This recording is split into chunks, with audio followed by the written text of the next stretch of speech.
There is a Goldilocks level of planning for adventure riding. Too much, and you create too much rigidity and you lose the adventure. Too little, you create too much stress with the inability to make decisions on what to do next. So, this is my 6 steps that I use to planning an adventure.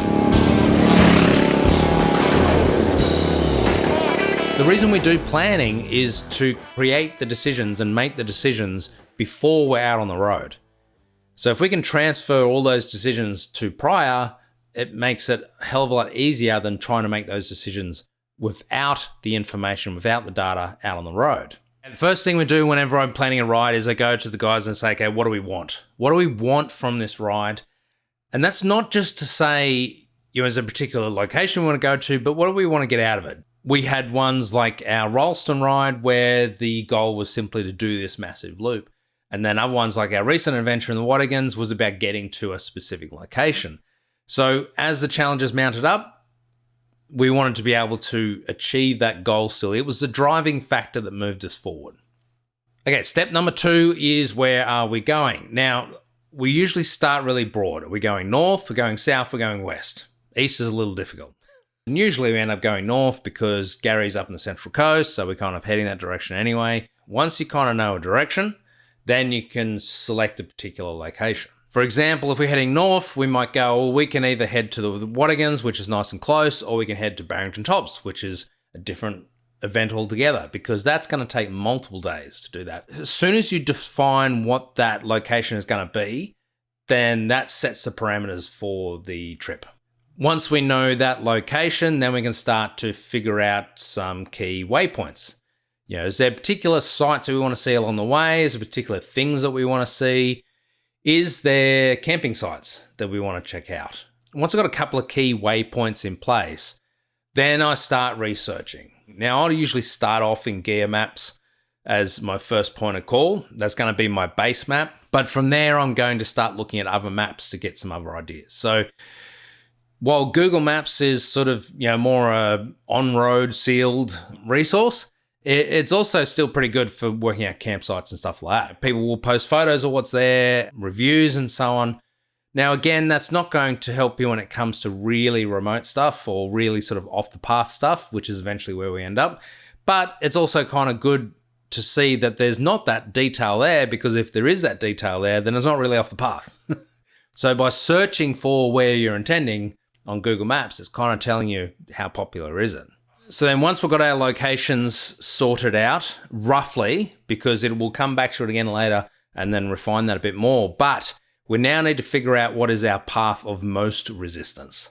So step 3 is figuring out what that route looks like. Now from there, first thing I do is use those waypoints and then build out some additional waypoints along there to figure out, roughly what does this route look like. Now with that, we can look for some points of interest along the way. Lookouts and things like that are a nice spot to stop, in the middle of the ride when you want to take a quick break. So I look for those sorts of things. Once I've got a bit of a map laid out, then we can start to drop down a route. Now I've got a whole thing on gear maps, so I'm not going to go into detail about how I actually plot out the route. I'll leave the link in the description, or if you're on desktop, it'll be up there. So I set that main path down on gear maps. But then I cross-reference it with other maps. So I'll take that path and import it into something like Hammer Maps. With Hammer, you're going to get a different perspective of the same route. The great thing about Hammer is it has a reference to easy, medium, and hard if it's a known route. If it doesn't exist on there, then that tells you something, right? Now, it's not an absolute, because Hammer Maps, what I've found, is a little outdated. Open source maps, on the other hand, has heaps of details, and it's up to date because it's updated by people like us who go out and change it.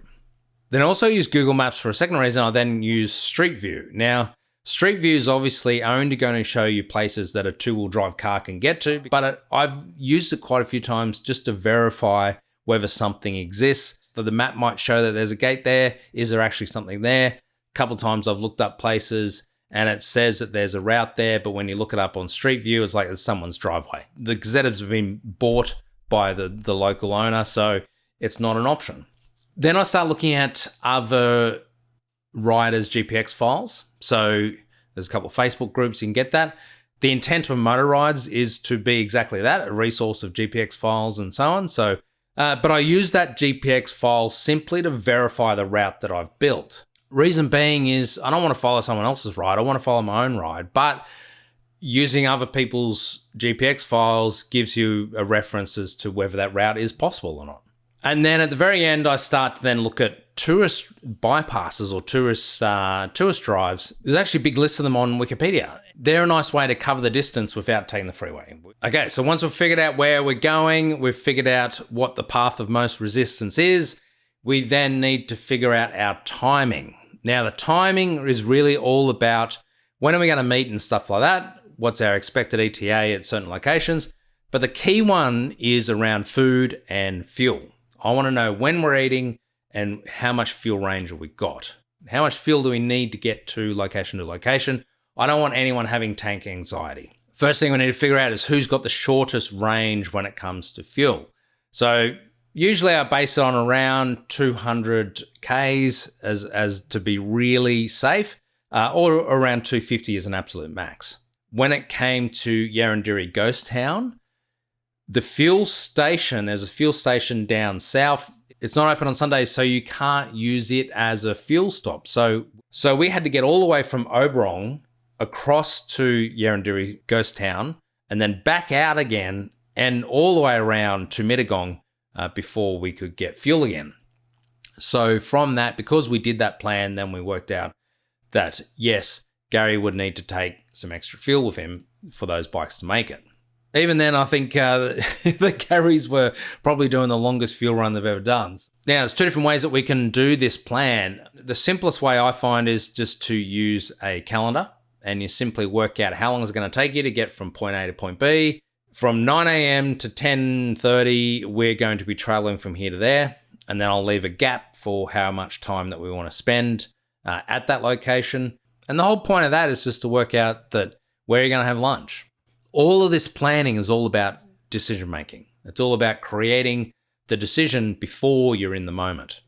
I do take this one step further because I am a complete nerd and I have a spreadsheet. Now, the only reason I have a spreadsheet is because it's just an easier way to make the calculations. So I don't expect everyone else to run a spreadsheet like this, but I have to say it makes it a lot faster, a lot easier because I don't have to keep recalculating stuff. I just punch in the numbers. So basically with this, I create a start time. So there's obviously just a time that we're going to meet on the first day. From there, everything's calculated from that. Now, I just simply plug in the amount of time it takes to get to a location and then the amount of time we want to spend at that location and then how many kilometers are to that location. From that, everything else is calculated. With each of those stops, I can then say, yes, it's a fuel stop and yes, it's a food stop. So when I'm building out that plan, if it's 300 Ks until we've topped up with fuel, then I know that's too far and we're going to need an extra fuel stop somewhere. That's it, right? Really simple. Same with food. It's just basically saying, how long has it been since we've had food? Has it been 3 hours? Has it been 2 hours? Has it been 4 hours? If it's anything over 4 hours, then people are going to start getting shitty and start getting frustrated and angry. So when I'm running through that plan and I look at it and go, well, it's been 2.5 hours since we've had a stop for food. And so let's find a lookout that's halfway in the middle there and we can stop there for a break and just have a snack that we carry with us. That also gives us a rough ETA as to when we're going to arrive at wherever we're going to arrive at. If we're camping, you want to be there well before sunset. If we're getting there and it's getting quite late before we got to that setup point, then it just, again, creates stress. So we don't want that. And I do like to visualize it and see what that looks like. So if we can't find a way where we can make a fuel stop within the range of the smallest range bike, then we make the decision to take fuel. Again, making that decision before you go is a lot easier than working out that you haven't got enough fuel. Right, step number 5 is then all about the bike and all about the luggage. Does the bike need anything? So then just a personal plan for me. Do I need to do anything before the event? Do I need to schedule anything into my calendar? If we're planning a ride on this date, then I need to do this work on the bike in order to get there. That might just be prep. It might just be the weekend before. I need to do the prep work on the bike the simple stuff of, chain lubes and tire pressures and all those basic stuff? Or is there something more significant that I need to do? Like, a chain needs replacing or something like that. This is the time to make that plan, right? Then it comes down to packing. Now, once you've done a few, then you've got a list. I really recommend having a list, and then I can check it off and keep amending that list every time you go. And when you come back, check what you used against that list. Then you can take stuff off the list and lighten the load a bit. It's also the most important thing is letting the other riders know you've come up with this plan, but they need to know what to take. Gary made the point that he needs to know how many undies he's taking.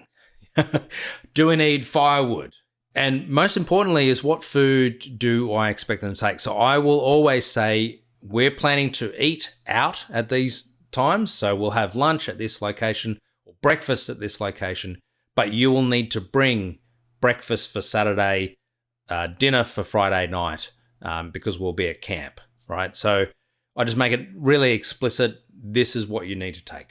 And then the final step number 6, is then all about bookings and logistics. If we're camping, do we need to book a campsite? It's always nice to find locations where you don't need to book anything. You just find a spot in the woods. That's fantastic. But you can't always do that. So sometimes you do need to have a campsite laid out somewhere, and particularly depending on how far you're going. And if you've got no idea what's there, you've never been to that location before, then booking a campsite is still even a good backup. Now, I then also check for any road closures.